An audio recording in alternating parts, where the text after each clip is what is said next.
Bismillahirrahmanirrahim. Assalamualaikum warahmatullahi wabarakatuh. Perkenalkan, nama saya Aska Malina.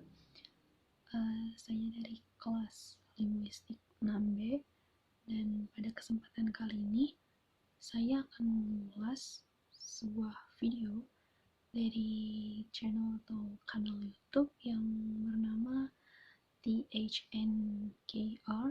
Dan video yang akan diulas pada kesempatan kali ini adalah salah satu video dari channel tersebut, yang mana video tersebut berjudul The Speech That Made Obama President, atau jika diterjemahkan ke dalam bahasa Indonesia, video ini berjudul Pidato yang Membuat Obama Menjadi Presiden.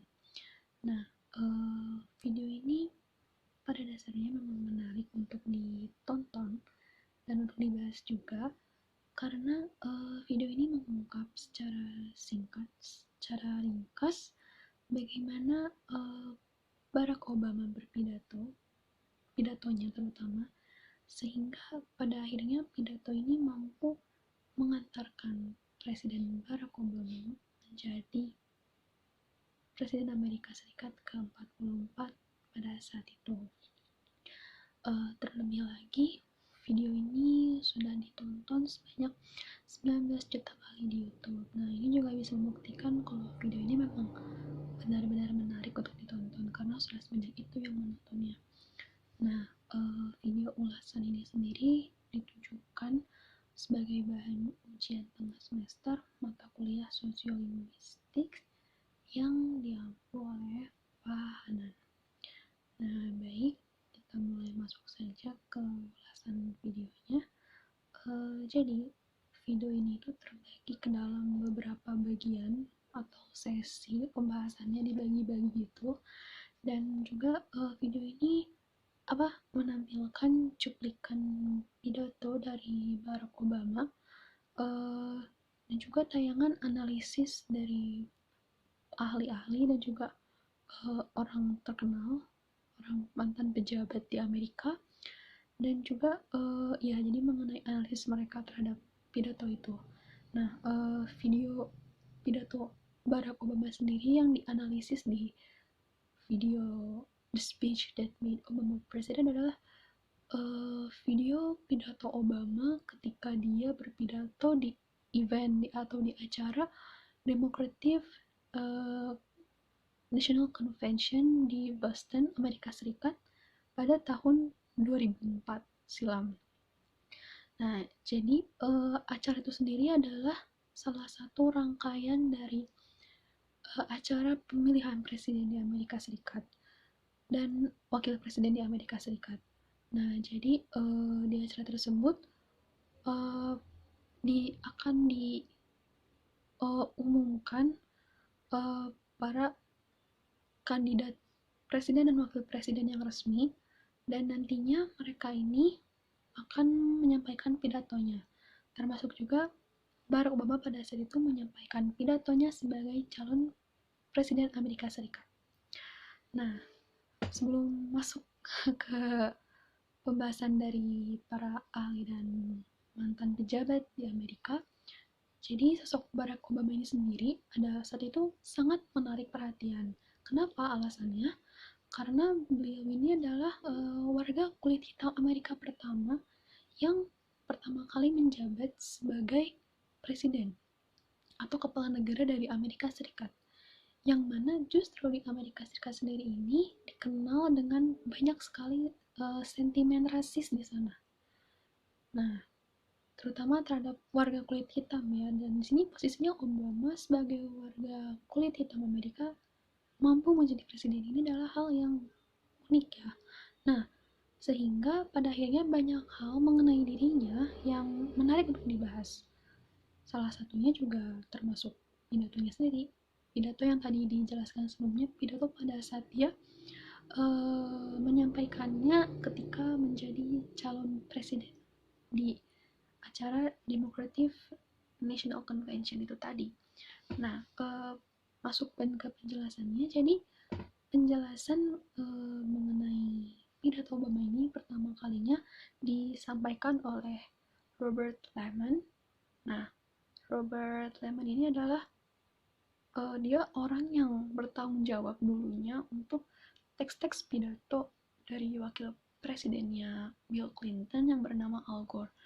Nah, jadi dia ini dulu chiefnya gitu, yang pokoknya dia tanggung jawab sama teks-teks pidatonya wakil presiden Al Gore.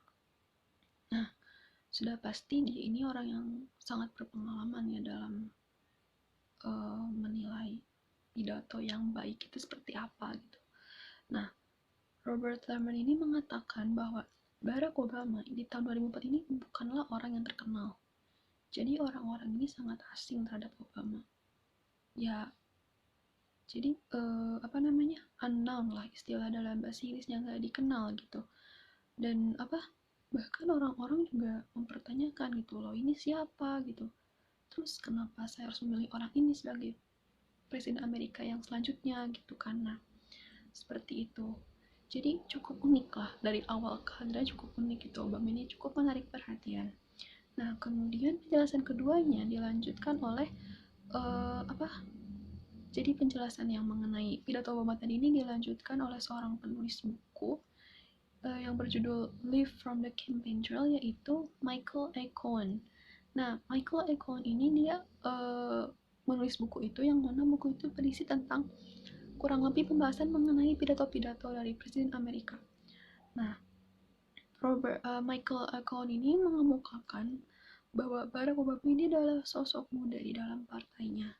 Nah, dan sama seperti keterangan dari sebelumnya yang mantan penanggung jawab pidato dari wakil presiden Al Gore, dia juga mengatakan bahwa dulunya ini Obama tuh asing gitu, jadi gak banyak dikenal oleh masyarakat Amerika. Dan ya, tapi justru ketika di event itu, dia itu jadi kesempatan untuk Barack Obama untuk menampilkan dirinya, memperkenalkan dirinya kepada halayak ramai pada saat itu terus umumnya kepada seluruh masyarakat Amerika bahwa ini loh saya gitu, warga kulit hitam Amerika yang ingin menjadi presiden Amerika gitu. Jadi ini kesempatan bagus untuk dia untuk memberikan kesan baik terhadap masyarakat Amerika dan mendapatkan kepercayaan mereka. Nah, setelah ada penjelasan dari kedua orang tersebut, lalu ditampilkan cuplikan dari pidato Barack Obama itu sendiri. Nah, di video ini, video yang tadi ya, video yang di event Democratic National Convention itu tadi. Nah, di video ini diperlihatkan bagaimana Barack Obama ini memperkenalkan dirinya di halayak ramai di tempat itu. Nah, Barack Obama ini mengatakan bahwa kehadirannya di panggung saat itu benar-benar sesuatu yang unlikely, atau dalam kata lain semacam tidak mungkin gitu. Jadi di situ dia mengakui bahwa dia ini memang sesuatu yang hal itu tuh beneran rare dan langka gitu, bahkan pertama kali kan. Nah, jadinya ya dia tahu mungkin orang-orang juga tidak akan menyangka ada warga Amerika kulit hitam yang tiba-tiba ada di panggung untuk menyampaikan pidatonya sebagai calon presiden Amerika gitu. Dan kemudian juga dia melanjutkan kata-kata yang tadi dengan mengatakan bahwa ini adalah kehormatan bagi dia untuk bisa ada di sana, bisa untuk berpidato di depan masyarakat Amerika untuk ya menyampaikan ya mungkin semacam visi misinya gitu. Nah, lalu setelah itu ya itu artinya berarti dia ini selain dia mengakui bahwa dia ini hal yang jarang terjadi, bahkan baru saja pertama kali terjadi, dia juga kayak tidak sombong gitu, tidak serta-merta merasa spesial atau gimana, tapi dia juga jadinya merasa ini tuh kehormatan untuk dia gitu.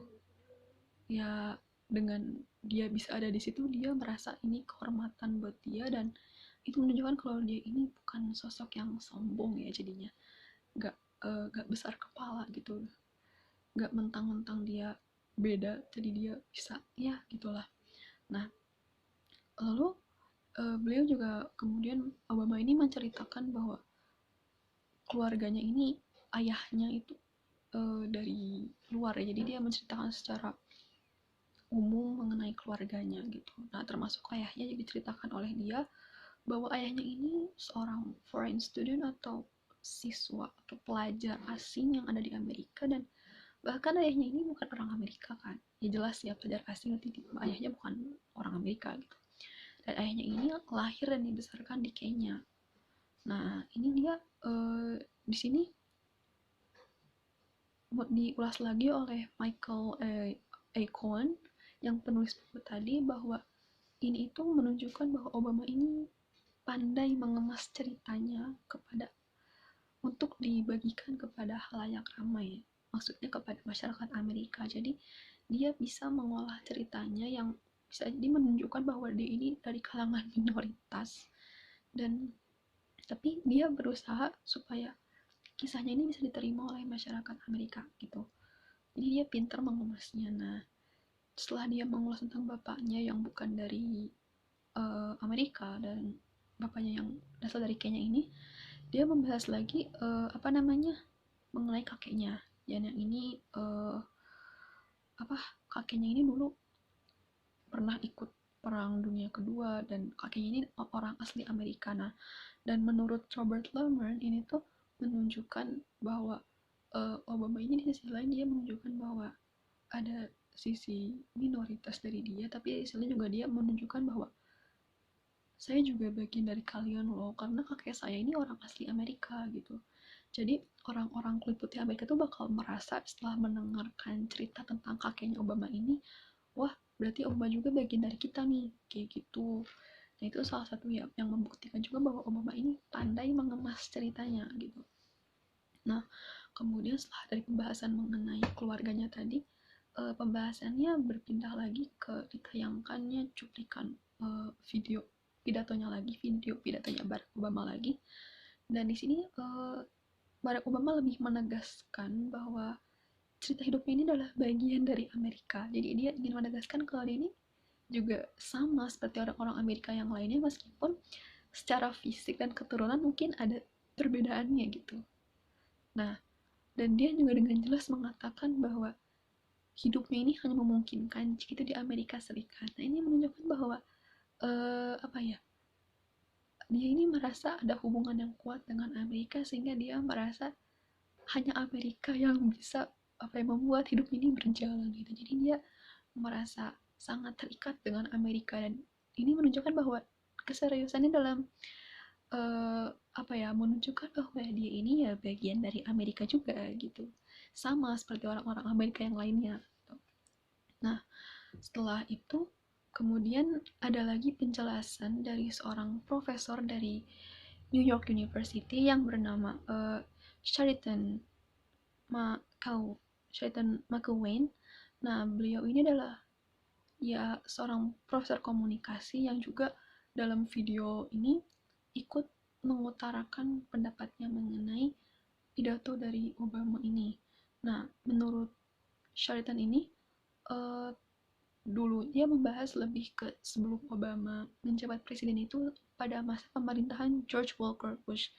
Nah, menurut Sheraton ini pada masa pemerintahan George Walker Bush, masyarakat Amerika ini seakan-akan tumbuh itu secara terpisah gitu. Jadi lebih bisa dikatakan individualismenya kuat gitu. Nah, kemudian penjelasan dari profesor ini tuh dilanjutkan oleh penulis buku yang tadi lagi, Michael A. Cohen.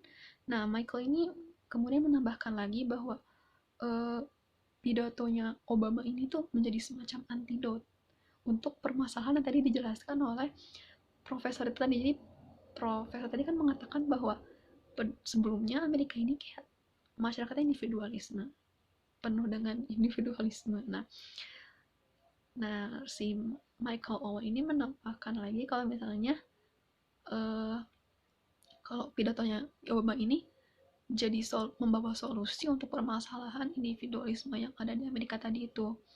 Nah, ini dibuktikan lagi, nanti ditayangkan lagi video cuplikan pidato Obama yang menunjukkan kalau dia ini membawa pesan-pesan persatuan di pidatonya.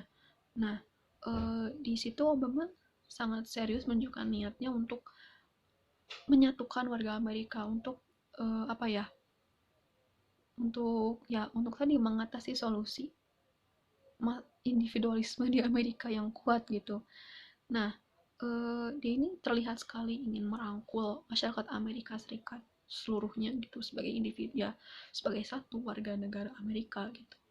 Nah, beliau mengatakan bahwa orang-orang Amerika termasuk dirinya sendiri ini ya saling terhubung atau connected to each other gitu. Nah, sebagai buktinya ya dia menyatakan dengan tegas gitu kalau misalnya ada anak nih, seorang anak di belahan Amerika yang lain, katakanlah di Chicago, ada yang tidak bisa membaca, Obama ini akan merasa apa ya, perlu untuk membantunya gitu, walaupun anak ini bukan anaknya sendiri.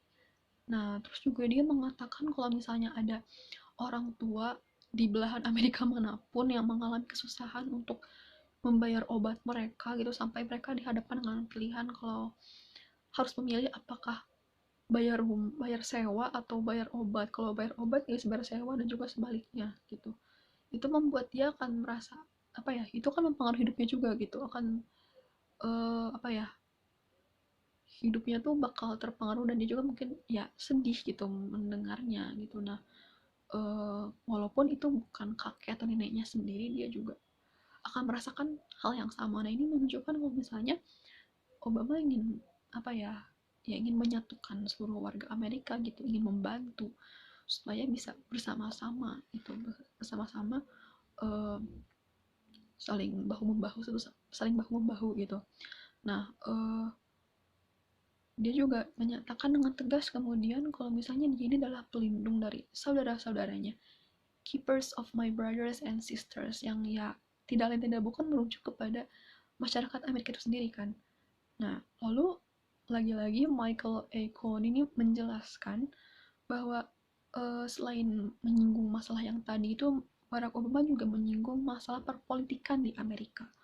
Nah, lalu ditayangkan lagi video cuplikan pidatonya Barack Obama yang menjelaskan bahwa ada pihak-pihak yang berusaha untuk memecah belah masyarakat Amerika gitu, termasuk orang-orang dengan keyakinan politiknya masing-masing itu ada yang berusaha untuk memecah belah masyarakat Amerika. Nah, di sini Obama menyatakan, menegaskan gitu, kalau misalnya nggak ada yang namanya Amerika konservatif atau Amerika liberal, nggak ada.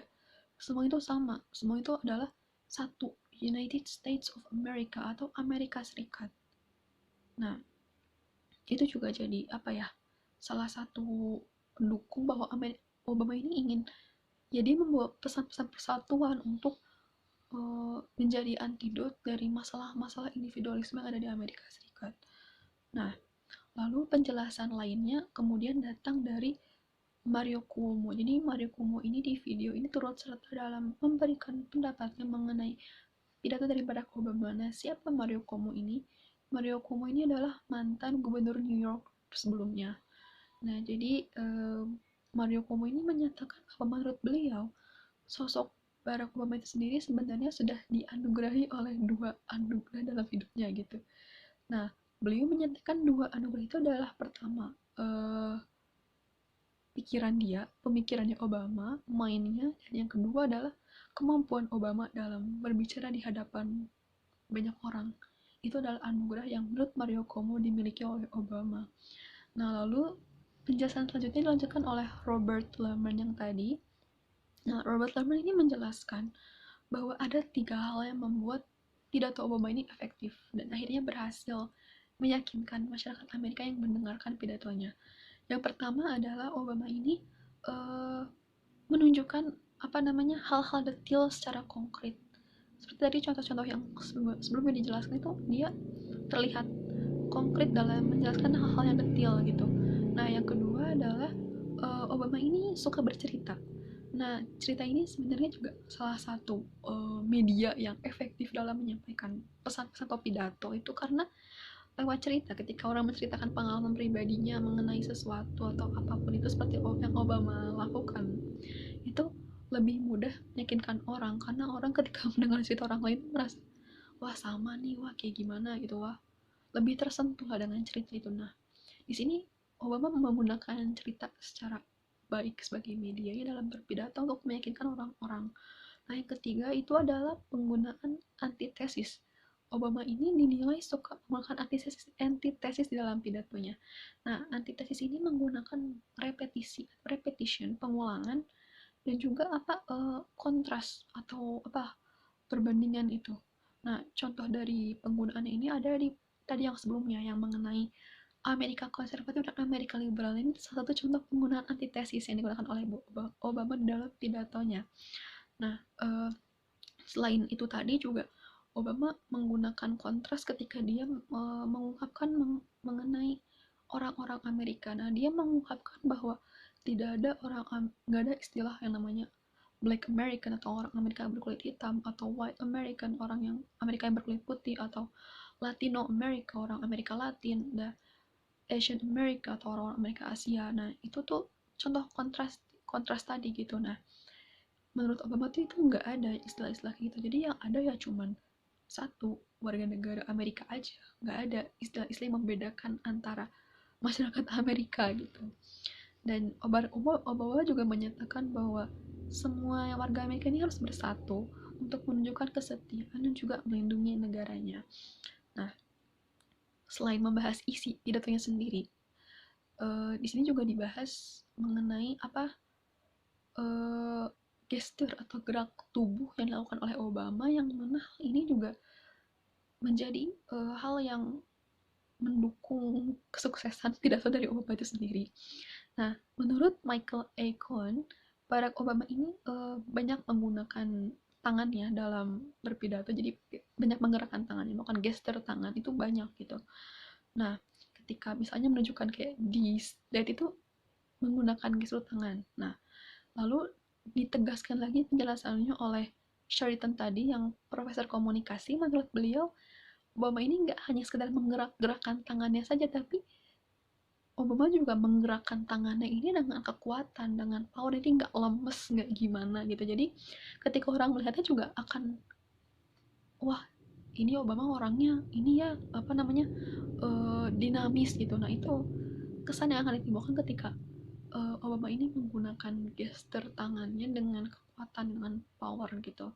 Nah, selain menunjukkan kesan bahwa Obama ini berkepribadian dinamis, juga menunjukkan bahwa Obama ini seperti membawa perubahan yang baru gitu, seperti itu. Nah, lalu di akhir pidatonya Obama mengungkapkan sesuatu yang pada akhirnya mengundang tepuk tangan dari banyak orang di sana. Nah, Obama mengungkapkan keinginannya untuk bersama-sama dengan masyarakat Amerika untuk terus optimis dalam membangun negaranya, dan juga membawa harapan yang tidak tercampur dengan kepentingan politik.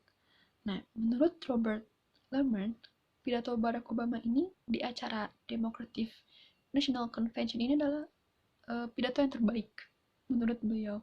Nah, lalu menurut Mario Cuomo, ketulusan adalah hal yang paling penting di dalam berpidato.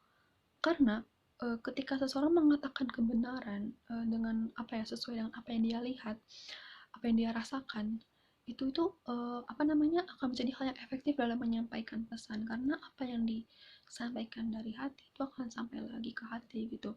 Nah, di sini menurut Mario Cuomo, Obama ini membuktikannya gitu di pidatonya ini. Nah, menurut saya pidato Obama sendiri ini sangat bagus untuk dicontoh ya. Cara berpidatonya sangat bagus untuk dicontoh untuk orang-orang yang ingin berpidato, karena ya sangat meyakinkan sekali gitu, dan baguslah pokoknya pidatonya ini. Jadi dia ini seperti tadi mengungkapkan secara detail, terus menggunakan teknik-teknik tertentu seperti menggunakan antitesis, bercerita, dan juga menggerakkan tangannya dengan kekuatan gitu, nggak lemas digerakin tangan. Itu bagus untuk dicontoh, dijadikan model untuk orang-orang yang belajar berpidato. Nah, mungkin sekian ulasan dari saya. Mohon maaf bila ada kekurangan. Wassalamualaikum warahmatullahi wabarakatuh.